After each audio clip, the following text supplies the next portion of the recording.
क्या आपने कभी the 9 unknown man of India के बारे में सुना है?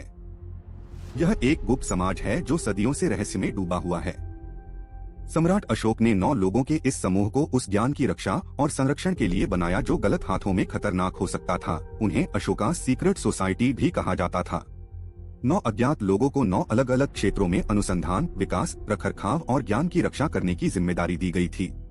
इन क्षेत्रों में विभिन्न विषयों जैसे विश्व विज्ञान, युद्ध की कला और मानव मनोविज्ञान के रहस्य शामिल थे। ज्ञान को किताबों की एक श्रृंखला में प्रलेखित किया गया था जो गुप्त समाज के भीतर पीढ़ी दर पीढ़ी चली आ रही थी। पुस्तकें सावधानी पूर्वक संरक्षित थीं और केवल द सीक्रेटिव सोसाइटी और उनके चुने हुए शिष्यों के लिए एक्सेसिबल थीं। कहा जाता है कि द सीक्रेटिव सोसाइटी अपने निष्कर्षों और नई खोजों पर चर्चा करने के लिए नियमित रूप से मिलते थे। समय के साथ समूह का प्रभाव दुनिया भर में फैल गया और कई लोगों का मानना है कि उन्होंने दुनिया की कुछ सबसे महत्वपूर्ण ऐतिहासिक घटनाओं में महत्वपूर्ण भूमिका निभाई। यह भी माना जाता है कि द सीक्रेटिव सोसाइटी का आध्यात्मिक क्षेत्र से सीधा संबंध था और वे ध्यान और मन की शक्तियों का गुप्त ज्ञान रखते थे। आज कई लोग अभी भी द 9 अननोन मैन की कहानी और ज्ञान की रक्षा के लिए उनकी खोज से रोमांचित हैं।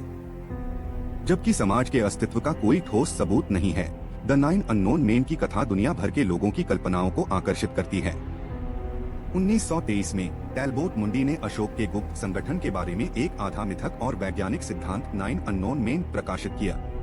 1960 में जैक्स बर्गियर और लुई पॉवेल्स ने दावा किया कि 9 अज्ञात पुरुष वास्तविक थे और पोप सिल्वेस्टर II की कथा को उनकी पुस्तक the morning of the magician में दर्शाया गया था।